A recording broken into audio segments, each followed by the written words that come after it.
नमस्कार, बहुत बहुत स्वागत है आपका राजपथ टीवी पर। चलते हैं देश प्रदेश की खबरों की ओर। उत्तर प्रदेश के मुखिया योगी आदित्यनाथ द्वारा कायाकल्प योजना के अंतर्गत प्राथमिक विद्यालयों का कायाकल्प कराया गया, लेकिन जब विद्यालय पहुंचकर जानकारी ली तब कायाकल्प योजना के नाम पर विद्यालय के अंदर एक ही कमरे के अंदर चल रही थी 1 से 5 तक की कक्षाएं और रसोई प्रधानाचार्य का ऑफिस। दरअसल अलीगढ़ के लोधा ब्लॉक के गांव अमरपुर कोंडला में प्राथमिक स्कूल में कायाकल्प योजना के अंतर्गत केवल एक कमरे में और एक बाथरूम में टाइल बिछा दिए गए। उसके अलावा बच्चों को बैठने के लिए ना तो कोई कक्षाओं का निर्माण कराया गया और जो झूले लगे हैं वह भी टूटे हुए हैं, और साथ ही साथ स्कूल के अंदर गंदगी का अंबार है। विद्यालय के कैंपस में झाड़ियां और गंदगी के अलावा कुछ भी नहीं है।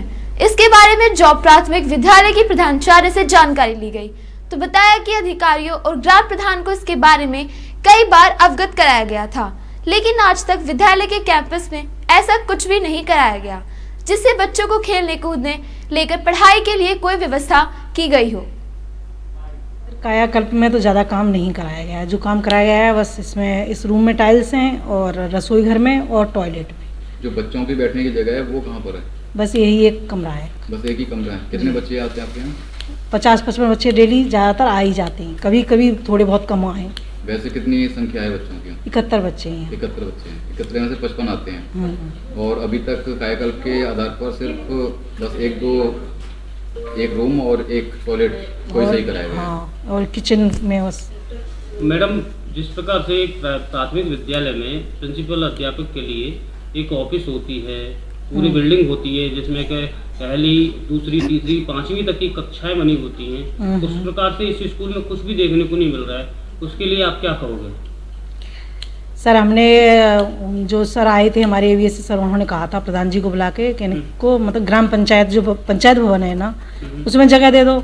तब प्रधान जी ने कह दिया था कि हाँ मिल जाएगी, लेकिन अब हमने जब बाद में फ़ोन किया तो वो बोले कि मैडम वहाँ 2 कमरे तो हमने आंगनबाड़ी को दे रखे हैं और 2 कमरे हमारे पास हैं, बस 4 ही कमरे हैं वहाँ। वहीं बहराइच की नानपार कोतवाली की पुलिस को एक बड़ी सफलता हाथ लगी है।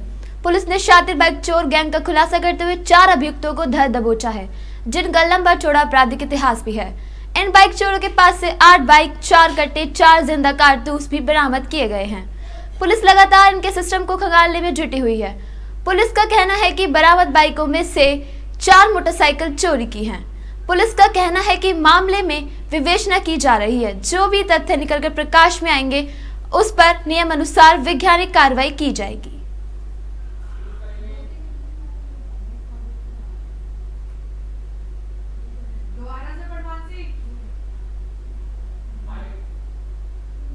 जैसा कि अभी आपके सामने ये मामला प्रस्तुत हुआ है, नानपारा पुलिस ने 4 अभियुक्तों को गिरफ्तार किया है। इनके पास से 4 चोरी की और अन्य प्रकार की मोटरसाइकिलें बरामद हुई हैं। अभी तक जो हम लोगों की बेचना हुई उसमें 3 मोटरसाइकिलें चोरी की हैं, उनमें से अभियोग पंजीकृत है। बाकी जो शेष मोटरसाइकिलें हैं उनके बारे में हम लोग पता कर रहे हैं कि इनके संबंध में कोई अभियोग इनके पास कोई असलाह बरामद हुआ है। इन लोगों से 4 तमंचे बरामद। वहीं बहराइच के सरकारी स्कूल गांधी इंटर कॉलेज के प्रिंसिपल जगदीश कुमार पर गबन के मामले में FIR दर्ज हो गई है। यह FIR बहराइच के दरगाह थाने में दर्ज हुई है। प्रिंसिपल पर आरोप है कि उन्होंने बिना प्रबंधक के हस्ताक्षर किए अपने हस्ताक्षर पर फीस द्वारा आए हुए रुपयों का गबन किया है। उन पर 8,21,293 रुपए के गबन का आरोप लगा है। गबन के मामले में गांधी स्कूल के प्रबंधक प्रफुल्ल चंद्र द्वारा प्रिंसिपल जगदीश कुमार पर FIR करवाई गई है। आपको बताते चले कि प्रिंसिपल जगदीश कुमार पर धारा 409, 419, 420, 467, 468, 471, 506 के तहत FIR दर्ज हुई है। मूल पद प्रवक्ता है और यह आयोग से सीधी भर्ती से प्रवक्ता के रूप में इनकी तैनाती हुई थी। 2008 में ये प्रधानाचार्य बने। किनकी? श्री जगदीश कुमार की प्रिंसिपल के पद पे। हाँ, प्रधानाचार्य के पद पे इनको कार्यवाहक प्रधानाचार्य बनाया गया कमेटी के द्वारा, प्रबंध समिति के द्वारा। तभी से इन्होंने भयंकर घोटाला करना शुरू कर दिया। शुरुआत में ये एक बार पदच्युत किए जा चुके थे अपने ही पुत्रों को छात्रवृत्ति देने के आरोप। अगली खबर जनपद चंदौली से है, जहां सरकारी स्कूलों में शिक्षा व्यवस्था को उत्तम बनाने और बेहतर स्वच्छता कायम करने वाले ग्राम प्रधानों व शिक्षकों को बुधवार को कलेक्ट्रेट में सम्मानित किया गया। DM संजीव कुमार सिंह और विभागीय अधिकारियों ने उत्कृष्ट कार्य करने वाले 5 प्रधानों को स्वच्छ विद्यालय पुरस्कार से सम्मानित किया। साथ ही निष्ठा प्रवर्तन और सतत विकास को बढ़ावा दिया। जिम्मेदारियों के सही निर्वाह की सलाह भी दी। बता दें कि शासन स्तर से ग्राम प्रधानों को प्रोत्साहित करने के दिशा निर्देश के बाद डीएम ने इस कार्य की रूपरेखा तैयार करने को जनपदीय अधिकारियों को निर्देशित किया था। आज जनपद स्तर पर जो हमारे स्वच्छ विद्यालय पुरस्कार और कायाकल्प अवार्ड जो ग्राम प्रधानों और सम्मानित शिक्षकों को दिया गया है, इसमें कायाकल्प में जो 5 प्रधान जिन्होंने उत्कृष्ट प्रदर्शन किया है, उसमें विशेष रूप से 4 महिलाएं हैं और 1 पुरुष प्रधान है। निश्चित रूप से जो हमारी महिला प्रधान है उन्होंने बेहतर प्रदर्शन किया हुआ है। कायाकल्प में पूरे जनपद में 90 पैरामीटर्स पर 86% की हमारी उपलब्धि है और जो शेष पैरामीटर्स रहेंगे जल्दी उसको सर्टिफाइड किया जाएगा। इसके अतिरिक्त एक विकास अधिकारी उस तरह के हैं, उनको भी जो कायाकल्प में बहुत बेहतरीन काम करने के लिए पुरस्कृत किया गया है। स्वच्छ विद्यालय पुरस्कार में 850 विद्यालयों ने आवेदन किया था, सभी का सत्यापन करते हुए उसमें 8 विद्यालयों को ओवरऑल कैटेगरी में और 29 विद्यालयों को सब कैटेगरी में पुरस्कृत किया गया है। माननीय मुख्यमंत्री जी का दिशा निर्देश अनुसार जनपद आकांक्षी जनपद चंदौली में जो कायाकल्प का कार्य है प्राथमिकता पर किया जा रहा है। इसमें सभी ग्राम प्रधानों और विद्यालय के शिक्षकों के मालिकों रुकते हैं छोटे से ब्रेक के लिए, फौरन हाजिर होंगे। 24 घंटे आपातकालीन सुविधा, विश्व स्तरीय स्वास्थ्य सेवाएं अब आपकी पहुंच में। अमेरिका की स्माइल ट्रेन संस्था द्वारा जन्मजात कटे होंठ और कटे तालू का निशुल्क ऑपरेशन एवं उपचार। अमेरिका की स्माइल ट्रेन संस्था अब राष्ट्रवाद स्वास्थ्य कार्यक्रम से भी संबद्ध। Doctor Adarsh Kumar, senior consultant, smile train plastic surgeon, plastic surgery विभाग में उपलब्ध अन्य सुविधाएं, समस्त प्रकार की चोटें, यातायात दुर्घटना एवं घायल अवस्था, जन्मजात एवं अन्य विकृतियों को पुनः निर्माण एवं शल्य क्रियाएं। ब्रेक के बाद फिर एक बार स्वागत है। बढ़ते हैं अगली खबर की ओर। वहीं महायोद्धा वीर लॉरिक के इतिहास को जन जन तक पहुंचाने के मकसद से दिल्ली में एक कार्यक्रम का आयोजन किया गया। कार्यक्रम में कई प्रसिद्ध और नामचीन लोगों ने अपनी उपस्थिति दर्ज कराई और वीर की गाथा के बारे में बताया। सभी ने बताया कि वीर लॉरिक एक महान योद्धा और प्रेम के प्रतीक थे। इस मौके पर प्रसिद्ध भोजपुरी गायिका देवी ने लोगों के बीच अपने सुरों का जादू बिखेरा।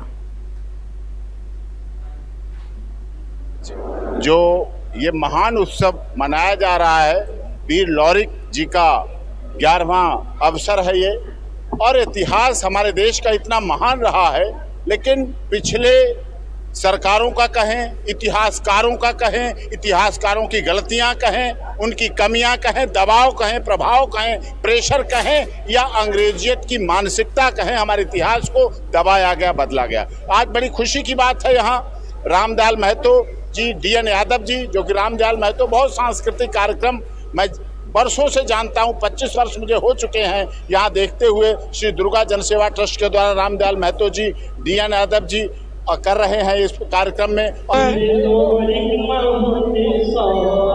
महानायक वीर लॉरिक का इतिहास बहुत बड़ा इतिहास है। मैं सभी देशवासी, किरारीवासी, सभी युवा के यही प्रेरणा देंगे कि लॉरिक के यूट्यूब पर सर्च करो, इनकी इतिहास गाथा के समझो और उसके मार्ग पर चलो। उनके मार्ग पर चलने के बाद ही आप देश और दुनिया में जो चाहोगे हो सकता है, क्योंकि लॉरिक ऐसा महान योद्धा थे कि उन्होंने 18 लड़ाई लड़ा और 1200 साल पहले, और एक भी पराजित। मैं देवी जी, आज वीर लॉरिक जी के ऊपर एक प्रोग्राम किया जा रहा है, उनकी क्या गाथा है जो लुप्त हो गई थी, उसे उजागर दोबारा आप कर रहे हैं? सबसे पहले तो मैं रामदयाल महतो जी को बहुत बहुत धन्यवाद देना चाहूँगी। और किरारी में ये शो हो रहा है और किरारी में पहले भी आई हूँ। और जो लॉरिक जी थे वो काफ़ी, मतलब जिसको बोलेंगे बहुत बड़े योद्धा थे और काफ़ी वीर थे। उन्होंने बहुत सारे ऐसे कारनामे किए जिसे लोग याद करते हैं। जैसे उन्होंने जैसा कि सुना गया है, उन्होंने पहाड़ तक। अगली खबर झांसी के थाना GRP से है, जब पुलिस ने मोबाइल चोर को पकड़ा है जो कि ट्रेनों में मोबाइल चोरी की घटनाओं को अंजाम देता था। GRP पुलिस चेकिंग कर रही थी, उसी दौरान मोबाइल चोरी करते इस चोर को पकड़ लिया और पूछताछ में उसने बताया कि हम पहले भी कई बार ट्रेनों में चोरी कर चुके हैं। हाल ही में आज उसके पास से 2 मोबाइल भी बरामद किए गए हैं। झांसी के सदर थाना के सिमराहा क्षेत्र में निकी निवासी ममता पाल ने एसएसपी कार्यालय में शिकायत पत्र देते हुए बताया कि उसका पुत्र शाम के वक्त प्लॉट की ओर जा रहा था, तभी क्षेत्र के एक युवक ने उसे गाड़ी से टक्कर मार दी, जिससे उसे सिर में चोट आ गई। जिसकी शिकायत युवक के परिजनों से की गई तो पूरे घर वालों ने उल्टा लड़के को ही मारने लगे। बीच बचाव में लड़के के दादा को भी मारा। दादा के सिर में 18 टाके व लड़के के सिर में 12 टाके आए हैं। पुलिस ने शिकायत की परंतु कोई कार्रवाई नहीं हुई। अब दबंग क्षेत्र में दहशत का माहौल बनाए हुए है और जान से मारने की धमकी दे रहा है सभी को। मेरा नाम राजा भैया पाल है, मैं युवा जिलाध्यक्ष हूँ पाल समाज का। देर रात मुझे सूचना मिली है कि कुछ लोगों में से विवाद हो गया है सिमराहा गांव में सदर बाजार के अंतर्गत। उसमें कई लोगों को चोटल भी हैं और अभी हॉस्पिटल में एडमिट भी करा दिया गया है इनके दादाजी को। तो वहाँ पाल समाज के लोग और यादव समाज के लोगों में विवाद हुआ था, तो वहाँ के लोगों ने रिपोर्ट दर्ज कराई है। इनके पक्ष पर कार्रवाई हो चुकी है। इन लोगों की कोई रिपोर्ट नहीं ली जा रही है। अभी एसएसपी महोदय जी से मुलाकात हुई है, उन्होंने कहा है कि हर संभव जांच की जाएगी, ऐसे लोगों पर कार्रवाई की जाएगी। ऐसी बड़ी तमाम खबरों के लिए जुड़े रहिए राजपथ टीवी पर, देखते रहिए राजपथ टीवी।